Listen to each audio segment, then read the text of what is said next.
Oi,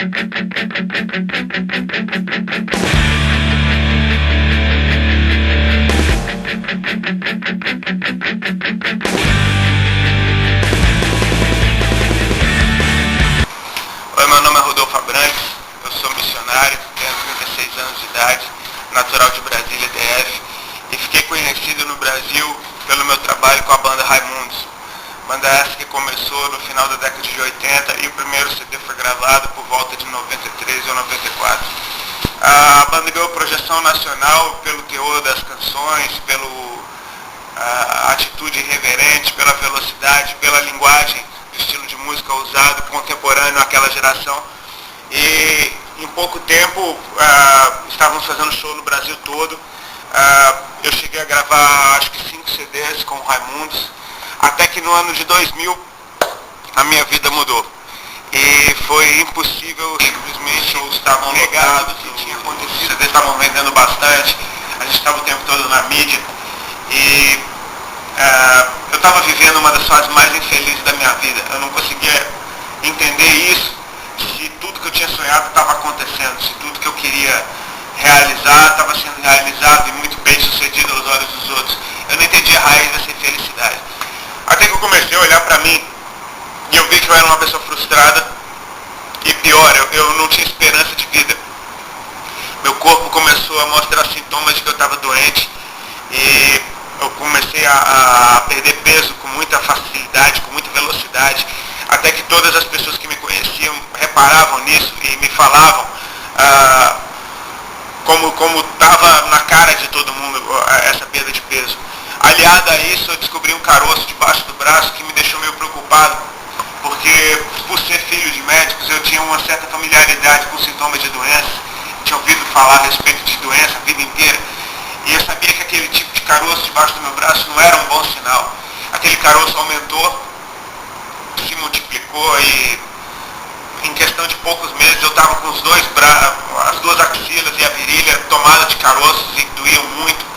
E aquilo era uma mensagem de tipo, você vai morrer, não tem mais o que fazer. Eu não tinha coragem de fazer um exame porque por estar emocionalmente muito desequilibrado e triste, eu entendia que uma notícia ruim, uma notícia séria de que eu estava com uma doença que ia me matar, isso simplesmente me mataria mais rápido. Então eu pensei, vou deixar acontecer e não vou fazer nada a respeito, vou fingir que não está acontecendo comigo. Mas estava. Todo dia eu não tinha como evitar que, se a minha alegria faltava em algum momento, era só procurar e eu identificava que não tinha esperança de vida para mim. Nessa época a minha vida dentro de casa com a minha esposa se tornou um inferno, a gente brigava demais e ela se lembrou do Deus que ela ouviu falar um dia. Ela se lembrou de Jesus e começou a buscar ajuda em pessoas que seguiam a Jesus Cristo. Arrumou um grupo de oração que mulheres de Deus que estavam ali dispostas a orar e acompanhar a vida dela. E essas mulheres foram convidadas para uma vez na nossa casa para fazer uma reunião de oração. Elas decidiram fazer uma campanha de 7 segundas-feiras e eu comecei a fugir dessas reuniões porque eu não queria nada de contato com cristão, com crente, com evangélico. Eu não tinha simpatia por essas pessoas. Mas até que uma vez eu fiquei. E eu achei tudo muito estranho, o jeito delas orarem, o jeito delas cantarem, o jeito delas se comportarem, mas eu entendo que eu tive temor ali naquele momento, que realmente elas tinham uma autoridade que eu não conhecia. Naquele dia elas me fizeram uma pergunta, me deram a oportunidade, você quer aceitar Jesus? E eu, sem entender o que significava isso, entreguei minha vida para Jesus.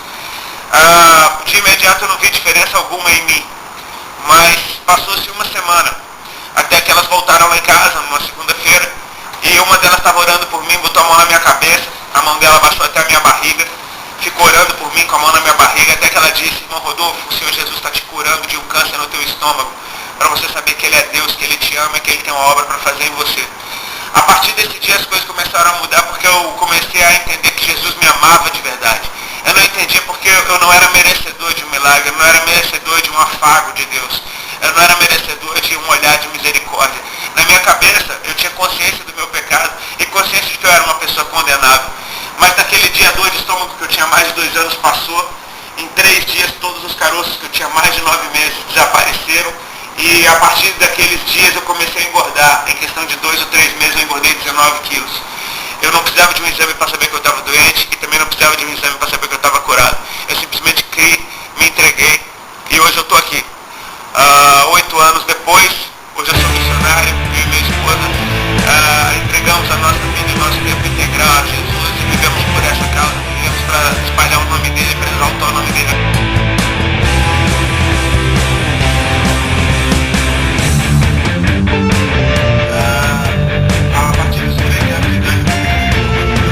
Pode contar, tem 4 homens caminhando ali. Infelizmente é um recado que eu quero deixar para os pais, porque eu vi os meus parentes, meus primos, meus tios, todos se alegrando em volta de uma mesa de bar. Essa é a mensagem que me passava, que aquele era um momento de descontração, um momento de alegria. A gente viajava para passar as férias na Paraíba e a maior parte do tempo meu pai estava naquela mesa de bar gigante com todos os primos. E eu gostava de ficar sentado, eu gostava de ficar ali no meio deles. Acabava tomando rum com Coca-Cola, o Cuba Libre, né? Como se fosse uma bebida de criança. Mas aquela mensagem foi ficando de que a alegria do homem está em ficar doido, em ficar na loucura. E eu não tive medo de usar droga quando isso me foi apresentado. Porque para mim era só uma versão diferente daquele momento de lazer. E comecei a usar maconha aos 13 anos e cheirava cola, cheirava loló, até um dia que me apresentaram cocaína, eu cheirei. Graças a Deus eu nunca gostei de cocaína, mas eu gostava mesmo era de maconha, então eu fazia de tudo para ficar em função da maconha. E acabou que por perder o medo das drogas, tudo que colocavam na minha frente eu usava. Tomei ácido, tomei êxtase. Uma vez eu fumei crack, não gostei também. Mas eu estava aberto a tudo quando era tipo de experiência com droga. Não cheguei a injetar nada também porque eu não gostava muito desse negócio de me picar. Mas foi uma tragédia porque eu perdi muito tempo da minha vida. Eu perdi.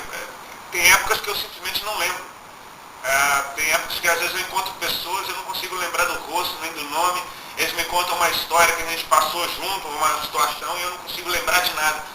E eu fico pensando, poxa, foram anos preciosos, foram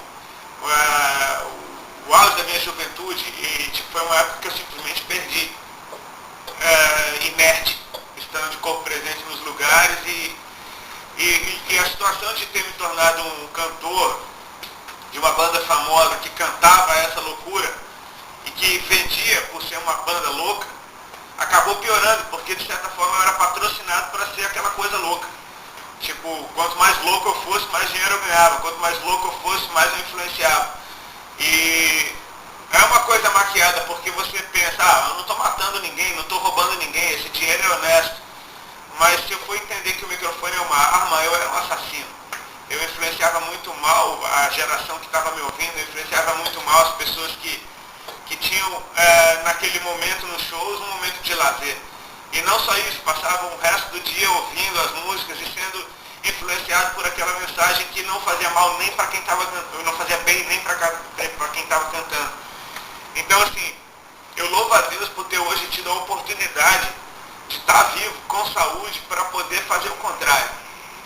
Poder mostrar o outro lado da moeda, poder chegar nessa geração e mostrar para eles, ei, eu estive lá, hoje eu estou aqui e eu tenho uma história para contar a respeito desses 2 lugares onde eu andei. A minha oração é para que essas pessoas estejam com o coração aberto, para que a propagação dessa mensagem seja eficaz, seja algo que venha realmente produzir fruto. Mas essa é uma obra do Espírito, a gente identifica que tem pessoas que estão abertas para receber e recebem, tem pessoas que estão duras e não recebem, mas de certa forma eles não têm amnésia, eles vão se lembrar daquilo que eles ouviram e, sei lá, eu tenho a esperança de que a vida caminhando no momento de necessidade, eles se lembrem daquilo que um dia eles ouviram e saibam que existe saída, sim.